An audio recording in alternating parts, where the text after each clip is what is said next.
What's up, HyperFast Nation? Welcome back to the show where I'm going over 9 ways to generate leads in a shifting market. This is a new type of podcast show format where I give you the latest and greatest real estate strategies and tips that we are doing in our business today. And don't worry, we're not ditching the interview format. We've done nearly 400 of those type of episodes where I bring on top agents, investors, business leaders. That's not going away. We're just adding in a new mix.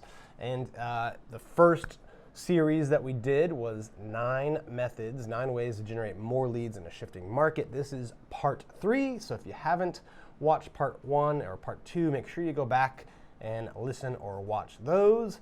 And get ready for part 3.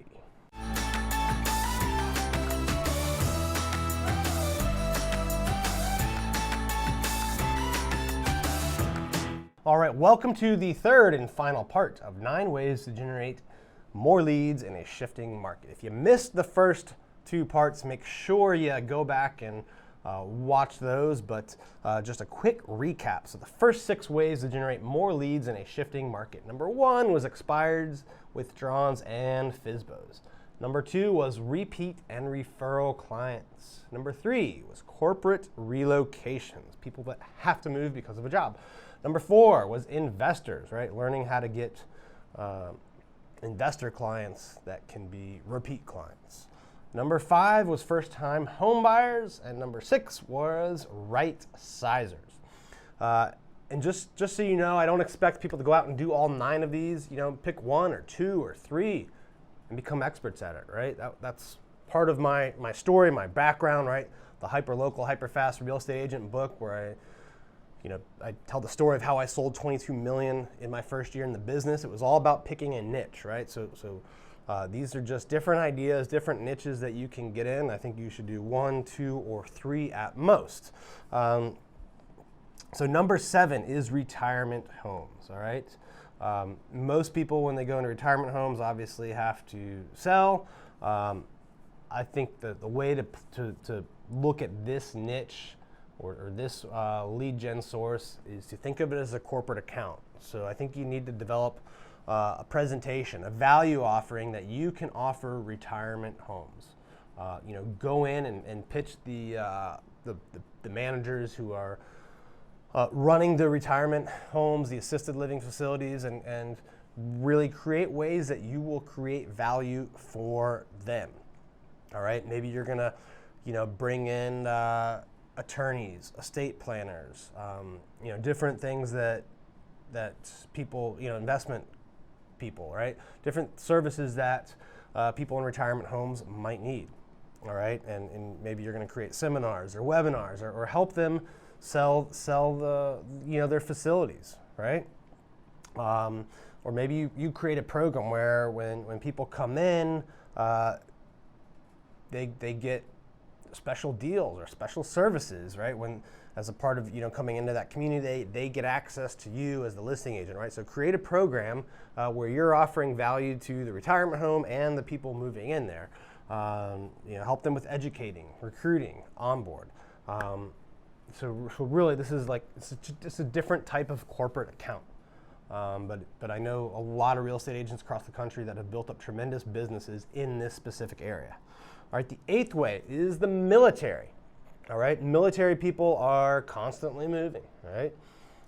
They typically get stationed in 2 to 3 year, tours. I know, I used to be in the Navy myself. So it's, and it doesn't just have to be, by the way, people that are active duty. There's people that are retired or discharged that are moving all the time. But a couple reasons I think the military could be better right now is the VA loan is more accepted right now, right? Second half of 2022 than it was a year ago, right? At the height of the pandemic market, a lot of sellers were kind of poo-pooing FHA, VA loans, right? They wanted conventional or cash or financing contingencies waived. Well, you don't have that anymore. It's a more acceptable loan, and also with interest rates being higher, the discount, the lower rate that you get on VA I think is helping a lot of people, and the rates have gone up, right? The limits. So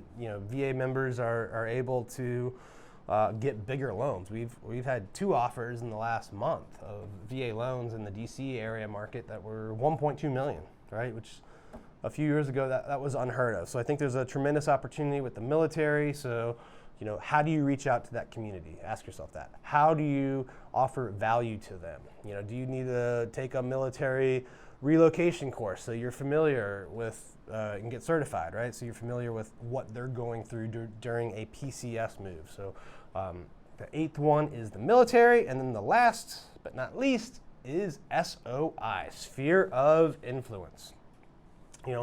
Are you a silent agent, or are you the type of agent that is letting your friends, your family, your community know that you're an agent, right? You're showing them your daily activities. You're letting them know about the challenges that you're helping people through. You're letting them know kind of your victory stories, right? Are you reaching out to the different groups you're a part of? I think there's tons of different ways to do this. If you're active in a church, if you are active in a country club or a golfer, right? One of my favorite strategies was a real estate agent out of Michigan, Dylan Tent. He's known as a helicopter realtor, by the way, so you can look up this episode. But he talks about the strategy, like if you like golf, go to the golf course, play 9 holes, each time you go. Have a stack of business cards and maybe branded golf balls, right? And get into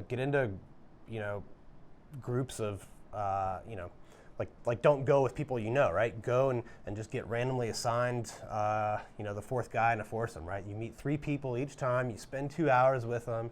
You do something like that, something simple. For a few months, you're going to get a lot of business out of it, right? They're going to remember you.